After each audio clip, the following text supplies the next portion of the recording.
Ben Chifley led Labour into a landslide defeat on the 10th of December 1949, 4 months after his victory against the Communists.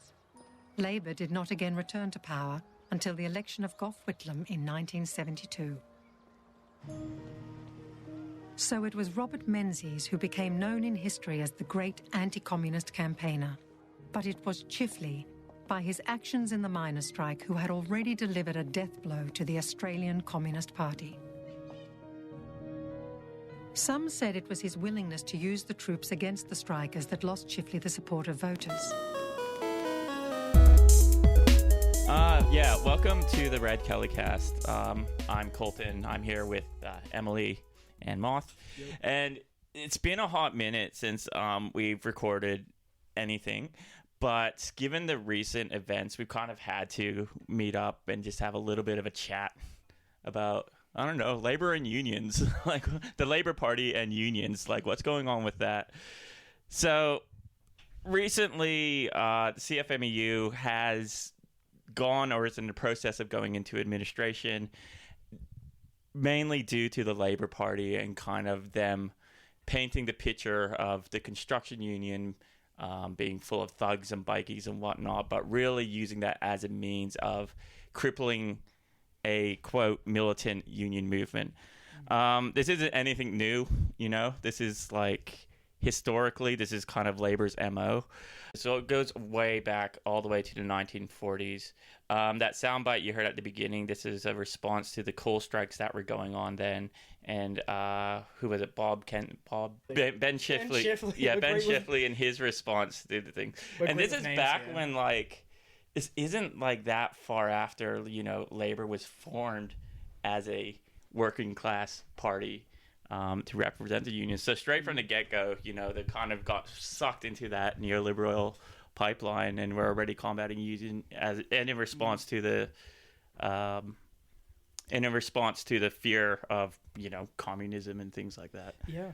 How I believe it went is basically Labour represents not really the working class as a whole, but sections of the working class, or sections of people that believe they represent the working class, that desire power, respect, governmental control, and like things to do that make them feel incredibly special. Mm-hmm. So they take power, and they see communism not as any representation of working class power or anything from and by the working class, but as a foreign element. Like, this is from 1949. This is just on the cusp of the Cold War. Like, it's just beginning. Like, the second Red Scare is starting. And Labour is adapting to that, how they see fit. And how they see fit is, if they hadn't previously, they are now, or at that point, caving to capital. Yeah, absolutely. And, you know, as time marches on, you know, 20 years later, we get, you know, everybody's favorite PM, Bob Hawke, who, I don't know, like, I would, like, go out and say, like, almost single-handedly, like, crippled the union movement in Australia. Like, you look at figures, like, dropping from 51% membership to, like, now it's, like, 15% membership, and, like... He's had some friends along the way. There's been some help along the way, but there is a very big error pointing directly to his policies, particularly with the Accord, you know. Like, this is where the whole idea really became crystallized about unions no longer being a structure or a method for workers to consolidate their power to get a fair fair rewards from a capitalist system in this case, to now being something that the government controls and collaborates with to kind of almost pacify and satiate the workers. And that's what happened with a lot of unions, you know. And if they didn't play ball, then we have, you know, the BLF getting completely deregistered. There was also one more union around that time that got deregistered as well, which was the ship painters. That's right, yeah. That they got deregistered in 93 for criminality, which sounds familiar. Were these crimes, you know, actually properly... Apparently they were tied to organised crime. Okay, so, you know, similar to the bikies kind of allegations. You'd think with any kind of alleged organised crime ties, you'd be able to say they're connected to these groups through these people because, well, it's organised crime, right? That means there are definite connections you can make. But no, they keep it nice and really very clear. It's like, oh, it's just criminality. They're connected to organized crime. Trust us. We're deregistering them. And, you know, like, people just, it just looks to me like just people getting scared with, like, any show of force or anything like that. Like, the moment that militancy or anything like that gets brought up, it's like, straight away, it's like, this must be, like, connected with undesirable I've people. even heard people from the CFMEU, not people from, it's usually the partners of people from the CFMEU, who are saying that they reject the term militant to describe the union, because they think that means that they use violence. And that is not true. No. That is not true whatsoever. No, absolutely not. Like, you know, if you want to be semantic about this, yes, it's violence. Yes, it's using labor as a weapon, but it's the only way that, with the power imbalance that is between the worker and the owner, or the worker and the bourgeoisie, it's the only way that really anything can kind of happen in this system.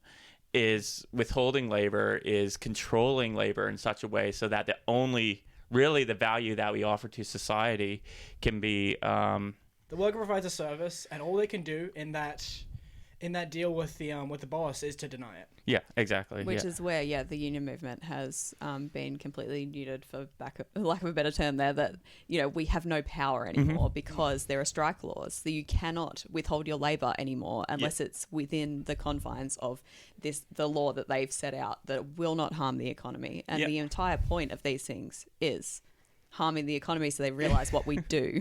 Yeah, exactly. And what our labour brings. Yeah, letting them know, like, hey, like, this is a value that we have, and we're owed that value in compensation. And now it's just collateral, you know. Like, it wouldn't surprise me if, you know, in a project budget sheet they might go on strike for this long, and then we'll give them a pay rise, and then do we have, like, how much money do we have for that? Because it's got to be in those arbitration periods. It's got to be like I believe it's while arbitration is, like, going on, while the talks are happening. So then they're allowed to go on strikes, and they have to have a vote too. So these companies get warning as well, and, like, in terms of period and direct time, and they can plan for how many man hours they lose, since the power of strike is lost if these companies are able to budget around it. Yeah, absolutely. And I think also one of the big things about criminality, these allegations of criminality, when you look at the construction industry and property developers and all of these big construction companies and the tactics that they use against workers. Oh, dude. When you look at the fact that the branch secretary of the ACT's CFMEU, he had his house shot up by strike breakers, and his family was in that house. Like, that is violent. And you know, I didn't find that one in my research. Go on. So also there were union organisers who turned up to a site 2019, I believe, who got beaten by people at the construction site, and one of them lost their eye, and this was to go and check safety. Because there'd been reports of safety breaches. So these kind of things are what they're up against. People in the CFMEU and the workers are up against these kinds of things. And when they start calling the CFMEU bullies, it's just hilarious, because who are the real bullies here? You want to talk about connections to organised crime? Well, who's going to have an easier time forming a connection to organised crime? The big and small businesses that have all that money to spend to get a guy to get a guy's house shot up. Or to get lock out a site, you know, put some goons out front and all that. And don't even get me started on master builders. Oh no, please do.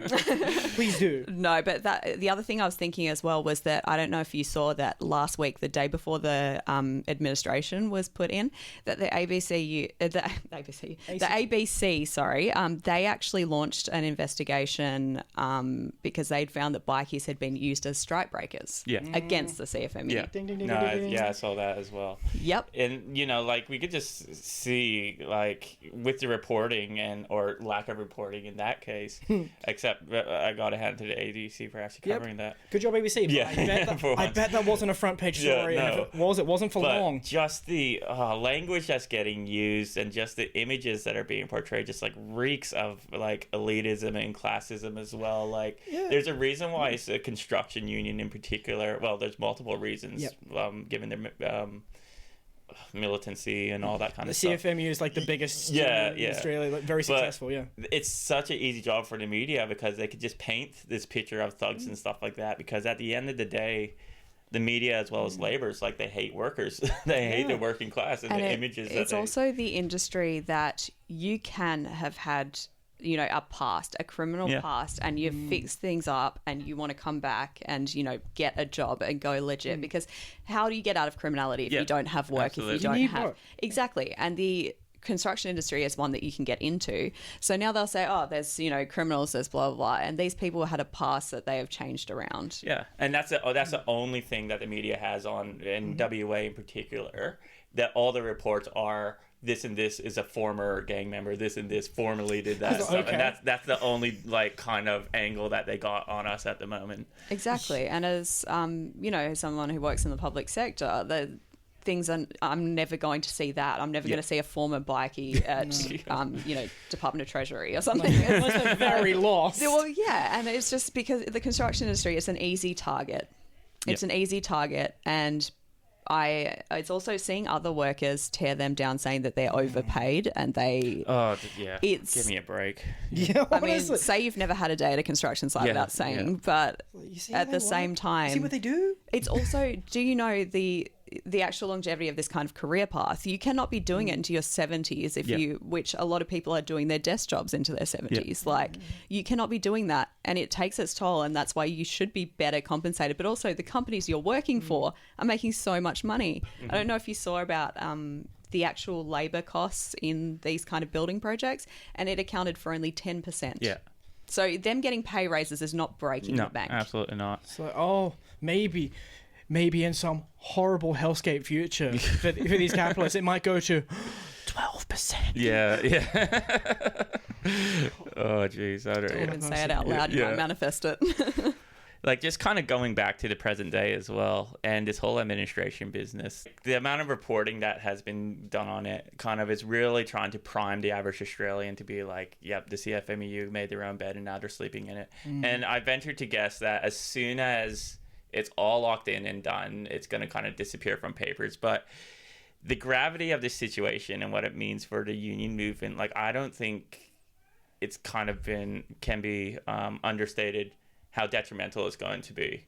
Its administration now, what pretty much means, completely defanging it and just like getting some guy in who's never worked at a construction site in his life to kind of run the union and kind of make it as ineffective as possible, to like complete deregistration if they don't play ball or anything like that. Also, deregistration if their membership gets low enough. Yeah. Also, this man, Mark Irving, he was also publicly embarrassed during the 2014 inquiry. So the HSU leader, who was under fire for her spending at the time, had called him a charity shag because she had slept with him while he was working for the union. If I ever got described like that, he has been embarrassed in that big inquiry, and I do not trust someone who has been publicly dragged to run the union. Damn. And I don't know if you heard about, because obviously there's big penalties for obstruction of any of this. Yeah. But the other day when they were handing over, he asked for all of their social media passwords and logins, and obviously they have to hand that over. And then he was having people remove the details of the rally. Yeah. The rallies around the city, around the cities. Memory hold. Yeah, so they were removing those to make sure that you couldn't, like, which has nothing to do with the administration itself. Yeah. Actually, for those that don't know, we might need rundown of that rally. Yeah, no, the rally that happened on the 27th of August around the different cities, there were tens of thousands of workers who turned up in solidarity because this is just not okay in most people's books. There were many other unions there in solidarity as well. It's important that we show cross-organisation solidarity, especially seeing as, you know, the CFMEU have been out at every rally for Palestine and at most other kind of social justice rallies. They've been present at. So the Australian public feels it. It's not just construction workers. It's the Australian public that knows that they've stood behind so many other causes. Yeah. It's incredibly vital, actually, that so many other unions showed up for the CFMEU, because last time in that big deregistration of the BLF, they didn't have no other unions had their backs. They didn't have their support. So they were able to be sectioned off and cut down. What I would say as well, actually, is that's the interesting thing between the first deregistration and the second of the BLF. So their first deregistration, they had a lot of solidarity. Even the ACTU was still behind them then, before they turned into the industrial police. Yep. During that first deregistration, they survived, and they had solidarity there. But the next one, the Building Workers Industrial Union, the BWIU, that ended up amalgamating with them to become the CFMEU.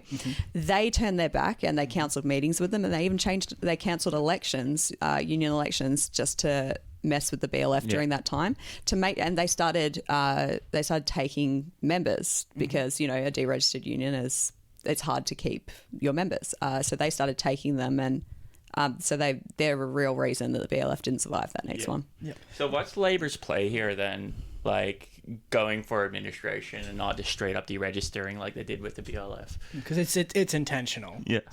Well, they learned from their first time around. This is, you know, they learnt their lesson that deregistration means they can continue, and that if there is solidarity, which there is a lot of solidarity with the CFMEU, that they will likely survive it, and they will continue on as a red union, which is an unregistered union. Yeah. And they will now, when it's administration, it is more control. It means that, you know, they can't do anything without everyone watching. They will not be able to fight in the same way that they did before. Yep. And it also scares off members. It scares off members that for 5 years that their money practically feels like it's not going to the union. And I've already heard a lot of people, even today at the rally, I had someone come up to me, and I'm wearing a CFMEU shirt, and he ends up saying, isn't that union done? It's just been dismantled. It's not a thing anymore. And, you know, everyone's, they don't quite know what administration means. Yeah, it's a hard one. When a company goes into administration, they're probably in the pits. They're probably going down. There was actually one interesting thing as well, that the union had already put one of their own branches into administration to begin with. So when there were allegations of corruption, the union decided to take care of it, that they were going to put that branch into administration, do a full investigation. Before they were allowed any of that, that they had put the branch into administration, and they'd started the investigation, but only a week later they started drafting legislation to try and put the entire union into administration. There were no allegations against the ACT branch or the WA branch, and they still put them all into administration. But this move was intentional, that they didn't allow a full investigation of these of any allegations here. And it was like a matter of weeks, like they got it done. Like it was ridiculous. So 12th of July was when the first 12th of July was when the first allegations were broken in the newspaper. The investigation in 60 Minutes came out the next day, and they were in administration by the 23rd of August. That's ridiculous. It's amazing how fast these things can move, and how fast government can move when it really wants to. Yeah. Like they all rallied immediately. Like, this offends capital. We have a chance to kill here. Yeah. So they did the right thing by putting the Victorian branch into administration there. But that means that the national executive had powers over that branch now, and they were going to figure out what was going on. The issue with government imposed administration is the level of control that this administrator has, that they can remove people from office, the elected officials, they can remove employees of the union, and they are not allowed to be a bargaining representative again. Unless the Fair Work Commission signs off on it, which they should not have that kind of deciding power over it. The administrator is also making sure that anything that this administration costs comes out of the CFMEU. He takes a wage from this. He is remunerated from the CFMEU, and he's also allowed to hire people to help with the duties, and he can delegate them powers, and they will be remunerated from the union. Love to hear it. Like, this whole thing, like, they're just, like, lobbing a softball for Liberal to come in, because holy shit, like, the voter base that's getting lost between this and Palestine. Like, I don't know if Labor's going to get another. Fuck Labor. I would also say the NDIS happened that same week. And the NDIS, and then Liberals could just come in and be like, you know, if they run a 5-year campaign being like unions aren't going to be a thing anymore, like Labor's just set that up just for them to kind of go through with that. Well, that's one thing that was very interesting as well, that we had a public sector alliance rally. It was just before they went into administration, but while the while the legislation was going through that week. And just after that, Libby Madam, the opposition leader here in WA, came out saying that Labor is beholden to the unions and that, it's just that let's throw this because we already know what they've done because we told them that they need to prove that they're not beholden to the unions. They're just doing it all over again. And this was a public sector alliance thing, which, white collar unions and blue collar unions are seen very differently generally. So, absolutely. And this is why I say that even in the fight to legitimize yourself as a union, there's no difference in the end. At the end of the day, that you might be a white collar union and you've legitimized yourself in the eyes of the state, but you are still a union and they will still attack. Yeah. It's like, I don't care if you're in the doctors or lawyers union or any of that. They're going for you too. They would call it an association. They don't like to call them unions. First they came for the BLM. But that's what I also see that with unions that aren't standing up here as well, that they're just showing the world here that, we're all divided. We're actually all divided. Yeah. We're not going to stand while you attack this one, we'll stand aside. So you come to attack the next one, we'll stand aside. We don't really need to, we won't associate ourselves here. Yeah. I had a conversation with a secretary from the Maritime Union a couple months ago.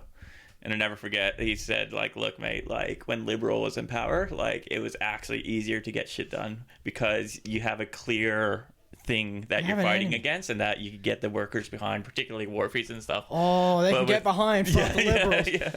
But with Labour, it's just so underhanded, and they get their tentacles and claws into these things, and it's they muddy the waters. I mean, this one I think is a lot more blatant what's going on here, but they manage to position themselves by getting these I call them career unionists, where being a union delegate or whatever is a career move, not a. Well, how many politicians as well have had time seconded to unions? How many times have they been? And it's also I really hope that some 2 decades and then go into politics. I really hope that some unions start to disaffiliate, they won't be affiliated anymore because as someone who is in a union that isn't affiliated with Labor, we still tend to be quite nice and quite tame, and it's just because most unions around us are affiliated and where we don't want to make it too difficult for them as well. But we also find there are real struggles with not being affiliated, that the Labor government here in WA, they refuse to consult with us because we aren't affiliated. They'll consult with every other union who's in the public sector as well. They won't consult with us. But also, I would say that the CFMEU, because of the type of union they are, the ABCC would never have been abolished if they weren't affiliated. They had to be affiliated for Labor to do something for them. What's the ABCC? So the Australian Building and Construction Commission, the ABCC was just a corrupt commission that was just a watchdog for the construction companies, really, But the construction industry. But the ABCC was eventually abolished by the Labor Party. So I know that the CFME would, if they hadn't been affiliated, that wouldn't have happened. Yeah. And No, unfortunately, absolutely. that's part of it that, If no unions were affiliated with Labor, would Labor consult with any unions at all? I actually don't know. That's one thought that, because then... Do they go mask off and just It feels consult like- businesses only? I mean, they would probably start their own unions, being like the Labor Party unions. Just like the Liberals had their unions. Yeah, exactly. Okay. Yeah. I've not heard of those. Oh, you don't want to know. I do, but I don't, but I do. There's one that's been trying to snake coverage from us, and it's the pro-choice union. Uh-huh. And by pro-choice, they mean my body, my choice when it comes to vaccinations. Yeah. Correct. Okay, yeah. I was thinking they're not talking about the pro-choice that I'm thinking, am I? You're- Worse. Yeah, So what's that then? Neoliberal syndicalism or something like that? Oh, that would be cooked. I'm waiting for Argentina to try that one. It's not the people. It's not the people. It's not their fault that politicians keep trying the strangest shit they can think of. But yes, I think there has been a really strange turn in the Labor Party recently that not all of us were prepared for. We knew that they're not a friend of the working class. We knew that they're... But it has been a really strange thing to see a campaign of just horrible decisions. It's such a fast campaign for it too. It's bizarre. The NDIS happening in the same week, that like pushing that through in the same week as the CFMEU bill was just a horrifying thing to watch It was happen. disgusting. Make Australia worse speed run any percent. But we can turn off our phones when we get home from work, though. That's amazing. Yay. Huge. Yeah. Wow. Bread and circuses, guys. Yeah. So like speaking of the timing of all this and stuff like that, like, you know, the big one that sticks out to me is election coming up, so they could say that they've done something, you know, during the swamp or whatever and all that disgusting stuff. But like, is there anything about like the current you know, material conditions, Marxist-Leninist podcast here, is there anything about the material conditions currently that are kind of like spawning on this aggression against, like, particularly like the construction union and stuff like that?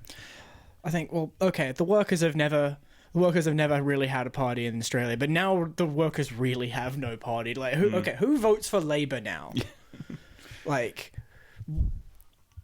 who? I would also say that during this time with Palestine and also with the NDIS stuff and the lack of attention towards housing and all of that, they've lost their working class voter base. Yeah. So it almost feels like they are now catering to a different voting base. Yeah. That they are now, they say, look at what we've done with the unions. And now you've suddenly got backing from the people who really have the sway. The people who really have the sway here. They can now say, you know, we are not these people, because they've lost a lot of that voter base. Because I could tell you who's not getting investigated and put into his administration is property developers and stuff like that. So Well, that's it. After, you know, there have been a lot of inquiries into big business issues, even with the airlines that were selling tickets for flights that were never going to happen, and they don't have to give that money back. It's like that. You don't get put into administration over that. The banks and everything, like with Commonwealth Bank that was stealing deceased people's money, were they put into administration? Jeez, No. I forgot about that one. Yeah. Christ. I mean, hell, even what was it, like government unis? Well, Murdoch recently had it where 40% of their students weren't real people in their international student program.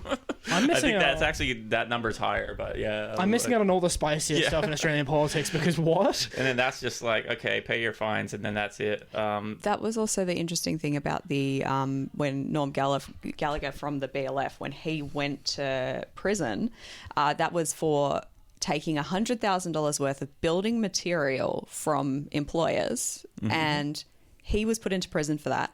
They got fined. Yeah, of course. They got fined. And I'm going to say, like, okay, yeah, that's like an illegal thing to do. But at the same time, Make his beach house. the harm, it's also, but the harm that is done by property developers and construction companies versus that, you know, that. Like, really that's corruption. isn't. Get him out of there. Yeah, but to even be put in prison for it is a bit, it's a bit strong. But then also to only give minor fines to the companies that did it. Yeah. When really a lot of these companies have done things that have gotten workers killed. Yeah, absolutely. No, absolutely. But, you know, if your safety inspector happens to have some tattoos, all of a sudden it's like they're intimidating us and stuff like that. And, you know, Better deregister union. Yeah, gotta get on top of that. It was a fucking Reddit comment I read the other day. We're cracking out the good shit. We're cracking out the good shit. They were talking. Someone brought that up about like how it's like more harm from property developers than like even if these things of violence and stuff like that. It's good. It's like, oh, but the violence and intimidation tactics, you know, they just look they look so much uglier, so they have to be punished more. You know, like they're not. Oh my God. Like they're scaring the poor property developer. The guy with all that money, they're scaring him out of a few more dollars. It's just not a good look. Whereas, you know, and that's the thing, is once again goes back to the power imbalance of these kind of. The thing is, unfortunately, they have to look like muscle in this state, because you're up against some of the worst, most corrupt people who have ties in the government, who have the entire master builders behind them, who. They've got the monopoly on violence. Yeah, they've got the monopoly on violence, but it's just because we as a society have decided that homelessness isn't violence, that not feeding people isn't violence. Yeah. You're allowed to do that. Yeah, exactly. We've decided that what line is violence and what isn't. And, you know, wage theft, barely prosecuted. It's not even real. What do you mean? It's not real. Exactly. Wage theft is barely prosecuted, especially in Australia. It's kind of like the white-collar crime haven here. Yeah. And most countries know that. Yeah, like it outnumbers shoplifting by some ludicrous number, like factors of 10. Yeah, but that's not violent. That's not criminal. It's the workers who stand up and say we're not going to be treated like this. Yeah, exactly. Yeah. That's violence. And then for the other workers as well to be backing it, saying that these are entitled people, these are entitled workers because they want to be paid, or fuck right off at that. Yeah, motherfucker, these are your people. If something is unsafe, we're not going to work here. That's entitled, apparently. So like these sorts of jobs, like you're literally selling your body. Like you can't work past like 70 years old and stuff like that. I've seen some guys that do it, but they are exceptions. They are Iron Men. Like, these are really strange people. They can like wake up at 4 a.m. at like the age of like 65 and work this job. Like, they've been at it so long, their body only knows that. But it's also like you shouldn't have to. No, like that's the big part. Definitely that like not. we shouldn't have to. And if you're actually being compensated correctly, you don't have to. Yeah, but, absolutely. We don't want to see workers, especially the dirty ones. Oh yeah, We exactly. don't Maybe Yeah, if there was a pension, you wouldn't have to. I was just gonna say, like,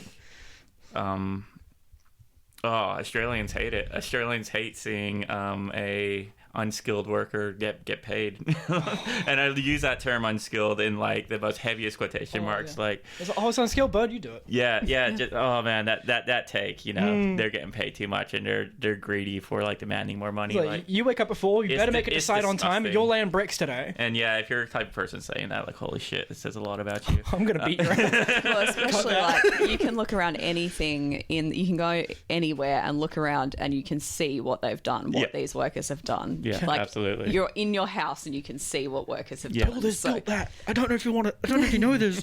Your house was built. And the fact that there's people who really don't want to see them compensated correctly is just insane to me. Yeah. The worst part No, is they makes don't no sense. think that they think that. Yeah.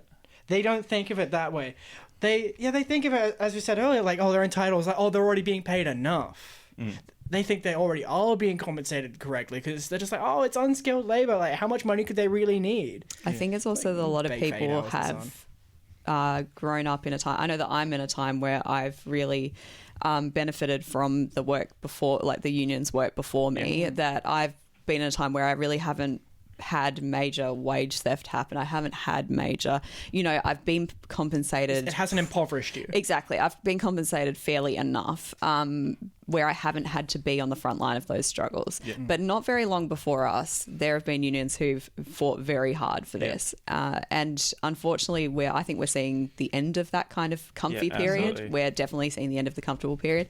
Got complacent. But of course, now we have low density unions, and then people don't want to join the unions because they say they don't do anything, but they can't do anything if they're not resourced. Also, people forget that the union isn't a service. It is. It's a thing that you build. It is a solidarity movement that you build, and you have to build. You have to be a part of your union to build your union. You can't. The biggest thing levied by workers, at least against unions, is, oh, I was in one or a friend was in one and they didn't do anything for them. It's like, they've got to pick their battles really carefully. If it's a union with like really low funds, like a lot of them, and really low membership. What's our union density in WA?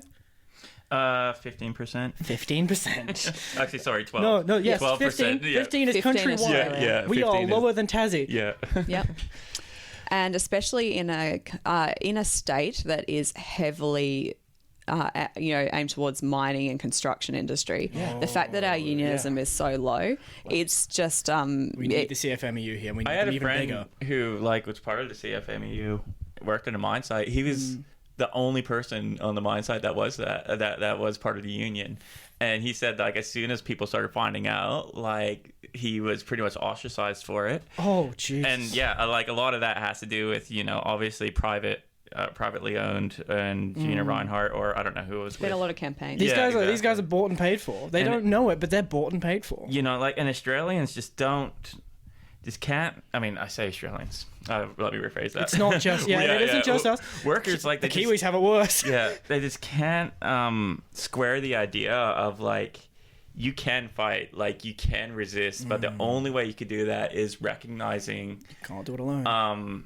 recognizing what your contribution to society is, and if you could weaponize that in some way, collectively, like you were saying, build a movement around it. Maybe if you and some buddies got then you can together. start making some demands and actually affecting real change, like voting Labor in, it just ends up with this situation where they are so desperate to hold on to power and stuff like that they'll betray the very thing that they're named after to like kind of get those seats and appeal to those people. Yeah. And it used to be that even I was speaking to someone from my union the other day that he was saying that it used to be you'd go on strike and there were 20,000 people who turned up, and that was only it was only in like the 90s that you would have 20,000 people turn up, and that is the power there. That is the power that your union finds its power from, that kind of membership base.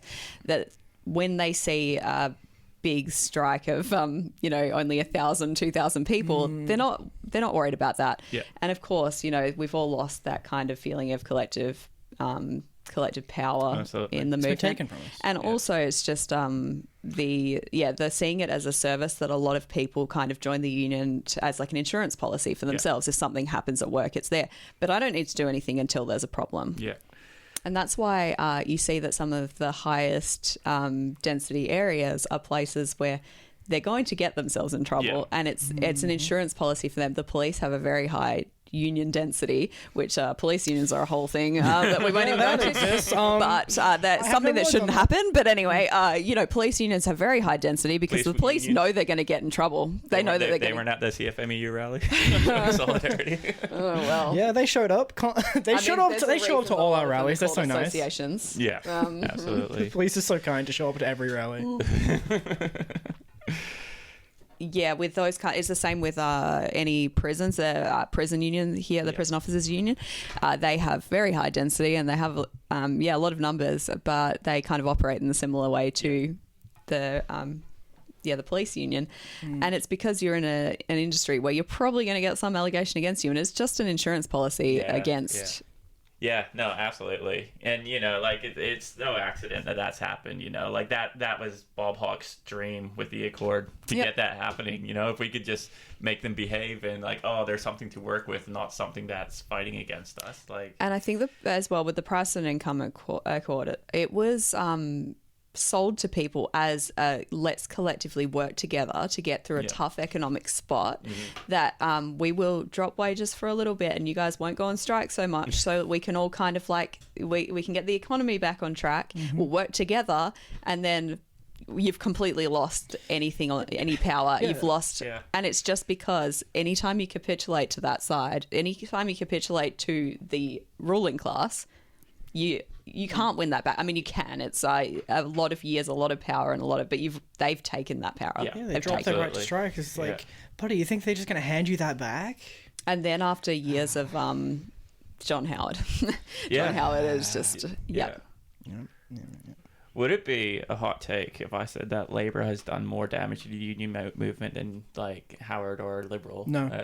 No. Well, that's the thing, that they know that the Liberals know the tactic. That they accuse Labour of being beholden to the union, of allowing the economy to drop, and they have to do something dramatic to prove that they're absolutely not, and that they care about the economy. And the Liberals have always been the economic managers, even though statistically it's not true at all. But Labor have to do this to prove to legitimise themselves, and in doing that, they are You will not push Labour left, but Liberal, by God, will push them right. Yeah. Yep. Absolutely. And that's the thing. They know how to play the game. They know how to just pull the strings and get Labor to carry out exactly what they want. Although, maybe that's giving Liberal too much credit and not giving Labor enough, because it's not like they want to help the workers. No. They don't. They get pushed by Liberal, yeah.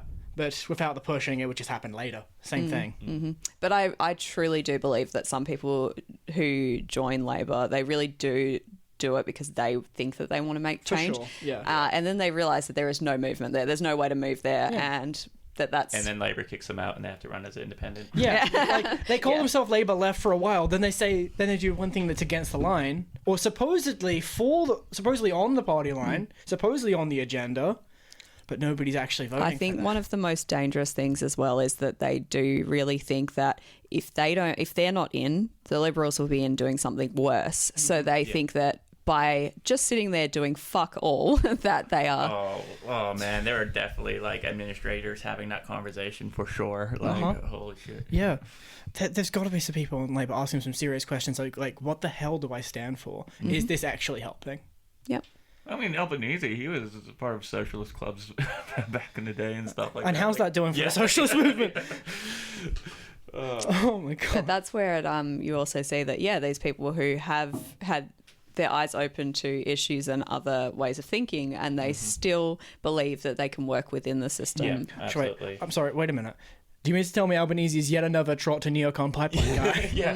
Yeah. And the thing is, like, there's so many people that are legitimate Labor voters. I ask them about these kind of things, and they say, well, they have to do these things to stay in power. They have to, and I'm like, okay, but if they have to do these things to stay in power, what are they doing? They're only doing harm. They're only doing harm. So we need to break up this two-party. If it's all about power without principles, then you have to either accept you're doing nothing with the power.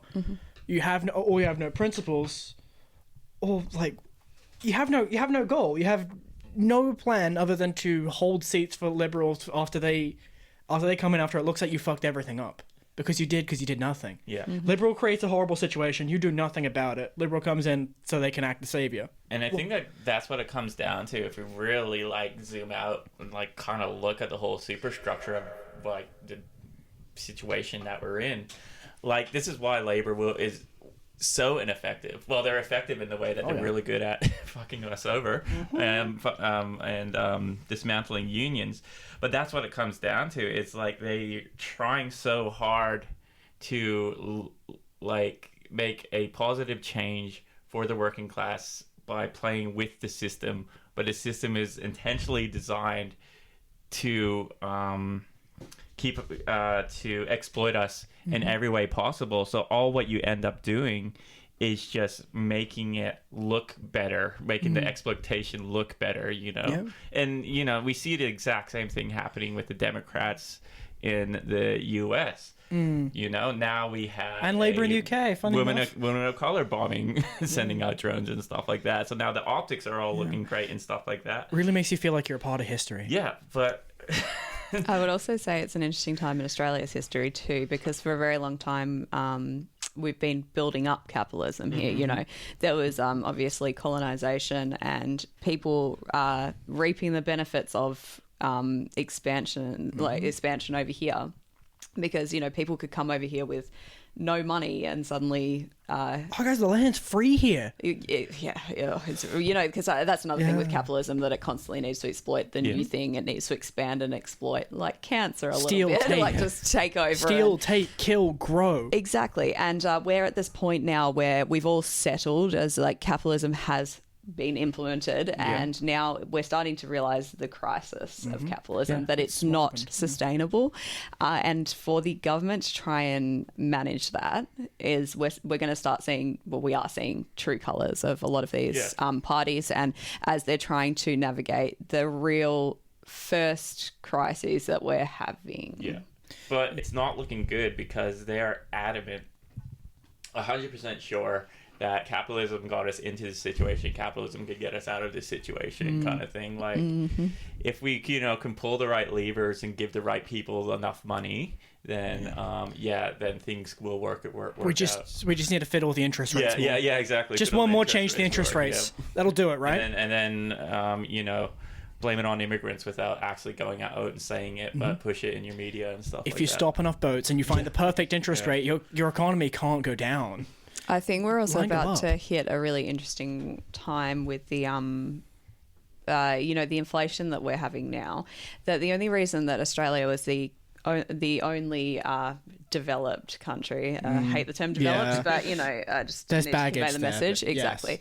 So we were the only country the only developed country at that time. Global North, maybe. Yes, that didn't go into a recession then. And that was because most of our debt with the banks is held up by owner-occupied mortgages. People would do a lot of things to continue paying their mortgages. So people will go without food. They'll cut back on a lot of things to continue paying their mortgages. The more that landlords have been buying up property over the last, few years, 20 years really, that they've been buying up properties, and there's been people, expanding their investment portfolios. Now we have a lot of debt that is tied up in investment. It isn't tied up in owner-occupied mortgages, which means that if we have another crash, which there will be soon, we're at that point that we're going to crash again, these people can just sell off their investments, or they don't have to pay it. They will default on them because they're not living in them. It doesn't matter. It can get taken back. Repossessed. It was just an investment anyway. Exactly. Whereas, so that we will go into a recession this time, and this time I think it is that kind of weight is. Everyone's feeling that, but especially the government that knows this is about to happen, and it's going to have to bail out the banks, because it's not the people. It's not about the people. Absolutely. They know they're about to bail out banks. They know they're about to bail out property developers. They know they're about to bail out. We looked at what happened with the United States, like pre-2008 and during, and I guess they decided that's a great idea. Lots of people made big money before that. What we're going to do is we're going to crash, and we'll just have to pay out the investors. I would also put the CFMEU thing into context of with timing as well. This timing that we've got a looming recession, obviously, and when does militancy rise? Well, exactly. That suddenly people start to realise, and they're going to obviously defend their rights, their own rights, and the government doesn't care about that. No. They need to make sure that the economy is strong, because that's more important than people's lives. Yeah. The economy. Exactly. Big heck words. We'll look back in many years as everything is burning around us and think about how the numbers on the paper were very good. For a beautiful moment, we made so much money for investors. Exactly. And there was a bill that went to Parliament in, I believe it was June, the Build to Rent bill. And the Build to Rent bill was halving capital gains tax. It was also halving for property developers who are only making... it was also halving the withholding as well. And it was for property developers making more than 50 properties, building more than 50 properties in one go. So this isn't just small time, like mum and pop landlords. These are big. And they were trying, and for this, they've been trying to pass this. But one of the interesting things is when these kind of bills go to Parliament, they start looking to the unions thinking, how can we make this easier? Because they're already trying to make it easier by halving these kind of taxes. Yeah. But now they're also, get the unions out of the way and you can get this done. And the reason that the bill hasn't been passing smoothly is because the Greens are trying to make them, they're trying to force through a high percentage of affordable apartments in these kind of rental things. Because at the moment it's 10%, 10% affordable. Historically, like Mirvac have done this. They've built these kind of rental the apartment blocks, and they have booted out all the tenants at once and upped the rent $175 a week. And that kind of thing, they're laying the groundwork for this to happen again, but it's going to be even easier for the developers this time. Absolutely. It's like they're trying to build a whole world of just houses exist just to be traded, like bought and sold and held as investment properties. It's like, who nobody's paying to live in these houses. You're just going to trade it later. Yeah, and it's so like, it's just so annoying. I'm gonna say that. Annoying. It's so annoying. Yeah, I was gonna say something else. It's just so annoying when you just look at that, and it's like, yeah, dude, like the main tenet of like capitalism, why you love it so much, is because when you start trading and stuff like that, like if you play your moves, you could up the value as much as you can, and like the value could just increase and increase and increase. And if we're doing this with housing and apartments and stuff like that, and then we turn around and say, why are these prices keep going up? Why can't I afford it? And then it's like, well, because it's embedded into the very like fabric of the system that makes these things expensive. Like like having real estate as a liquid asset, that's what liquid assets do. And because like you they appreciate until they crash. Yeah, exactly. And Emily pointed to this before, because real estate was the very thing that kept us from going into a recession. You could be seen as like be sued for financial negligence if you weren't dumping all your assets into real estate and stuff like that. Like that's how important it was for an investor to see a return on profits in Australia. The easiest way to do that would be to buy up real estate, and now we're in this situation now. And like I've seen hints of people saying like it's workers and it's the CFMEU, like they played a major role in like property prices going up. Firstly, they don't fucking develop private real estate. So like, They just build it. And they account for about 10% of exactly. the Of the building cost, costs. yeah. So, and it's also, there's something so insidious about build to rent, like properties that are built only to rent. It's not that there'll never be a situation where there's no renters ever, because people don't always need the permanent living somewhere.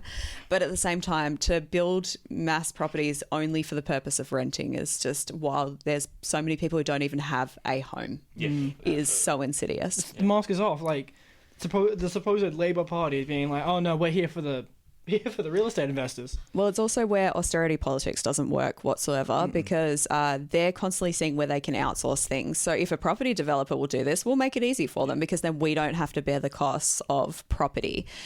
But then, of course, you have to make many concessions to these people, these horrible property developers, to allow this to happen. And that's why, like, the most effective proven solution for this, as we've seen in Europe, is a robust public housing initiative. And yeah, like what you said, like, Labor's not going to do that for that exact reason, like They want a big surplus. we could have our mate Anthony Albanese bragging all he wants that he grew up in public housing, but yeah, like that where is it? not going to be increasing under Labor. Like, Where's my there's no public way. apartment? Well, so one of the biggest things, the most outrage that came during the Gough Whitlam years was that he was spending all the money. And it's like, but the budget is there to be used. And he was actually utilising it for many social programs. And everyone was so worried he was going to bankrupt the government and all of that. Whereas, we're all worried about our surplus. How big is it? And we will sell off anything to make sure that there is a surplus. But the whole point of having a government is to look after. We are being taxed. We pay them so that we are looked after in some sense. But but then, They for are hospitals, looking after us, though. They're protecting us from China. China. we need more submarines. We simply need more nuclear threat, and we need more freedom of navigation missions. That's what we need. We need more military exercises around and near China. That's what we need. So Sure, bud. I think the next thing, not just the build to rent that came in at this time, which also, Jim Chalmers has had meetings with BlackRock about these build to rent things. BlackRock has expressed that they want to own 10% of our private Love rental to hear properties. Cool. They've Cool done that company in can the do that. US, but also, interestingly enough, that when they did this in Brazil and in Argentina, they removed the unions first.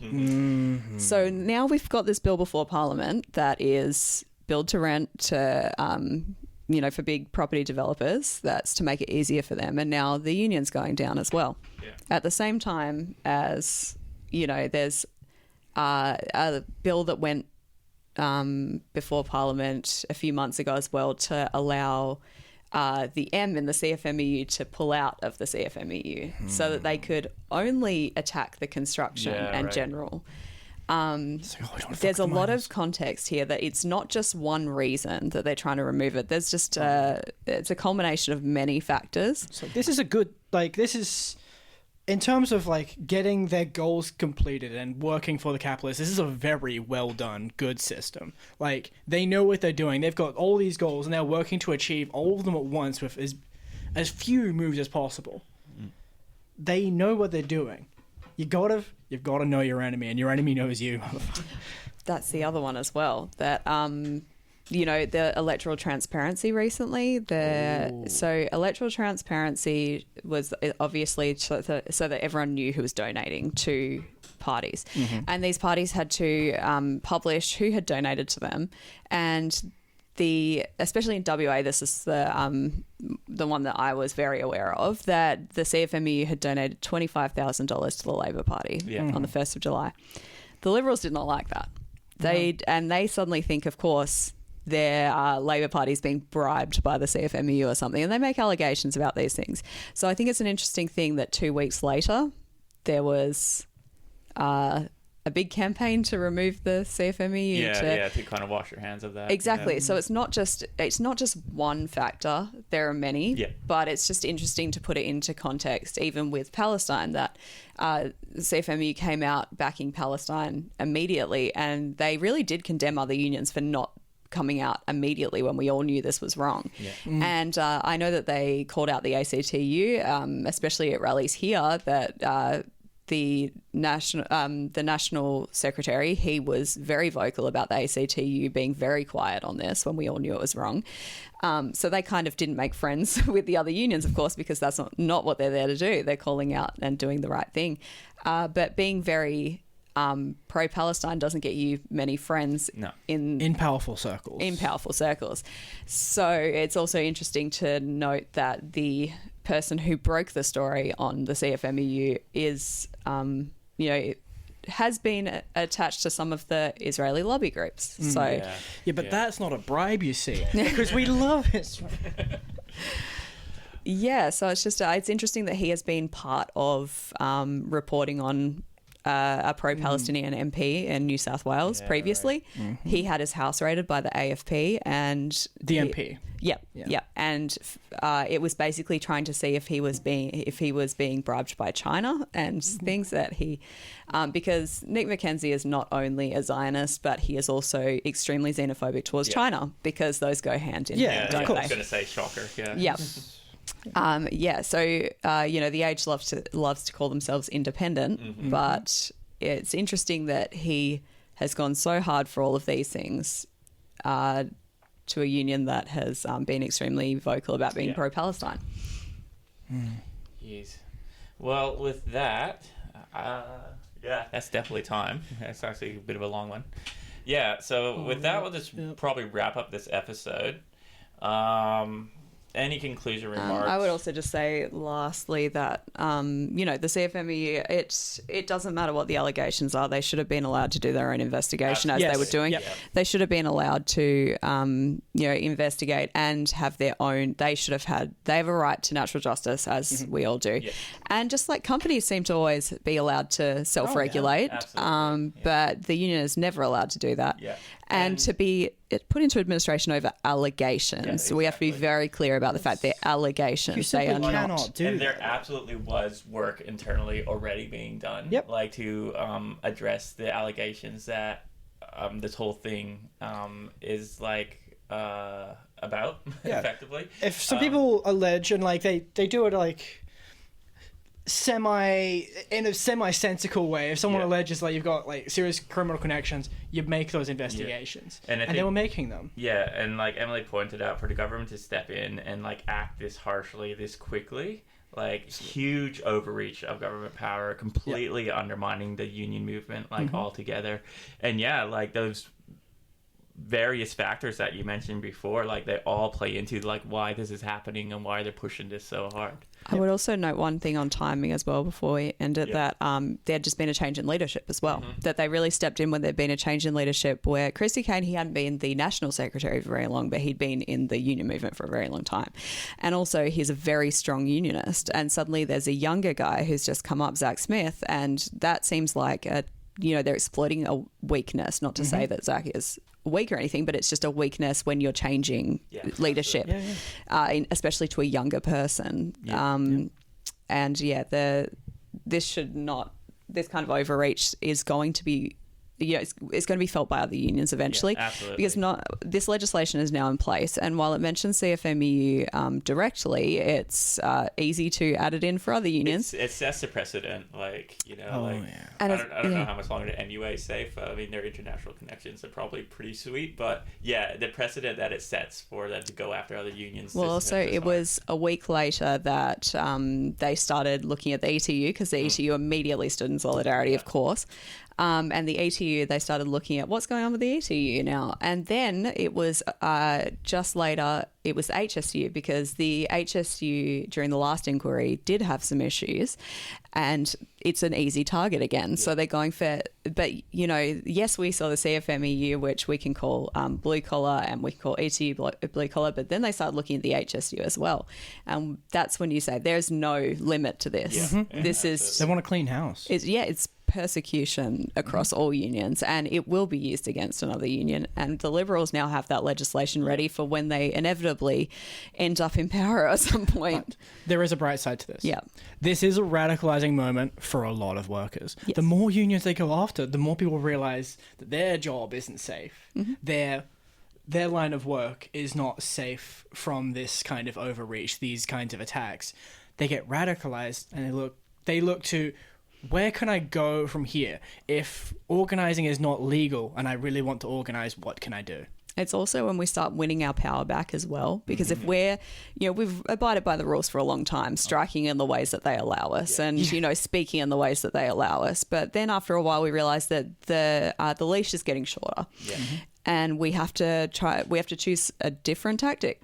And that tactic will probably be ones that they don't say are right. But the thing is, abiding by the laws that they've set out that only suit the ruling class, it's not going to win us anything. Yeah, absolutely. No. Yeah. We're not frogs in a pot. We can notice things getting worse. Yeah.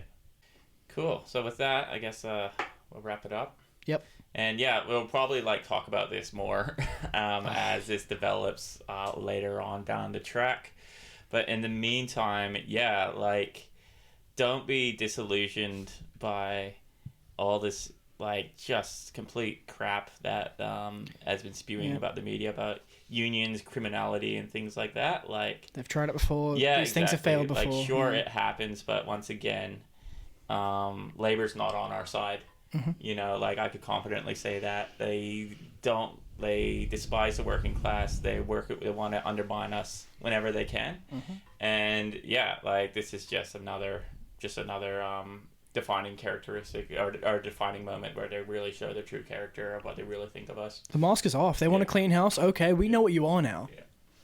Or at least more people will know who you are now. The issue there as well, though, is to make sure that, yes, that we've known for a long. I think the U.S. as well, citizens of the U.S. have known for a long time that the Democrats and the Republicans are both two wings of the same bird. But a lot of people they feel really mind control attached to those two. Well, it's also that they just they still feel powerless, even though they're voting for the lesser of two evils, and we need to stop. We still have preferential voting, of course, that helps. System. Why not use it? But we need to start looking into actual other options and and just making sure that these people know that they're not wanted. They're not wanted absolutely. Yeah. Cool. Fuck Labour. It's been real. Yeah.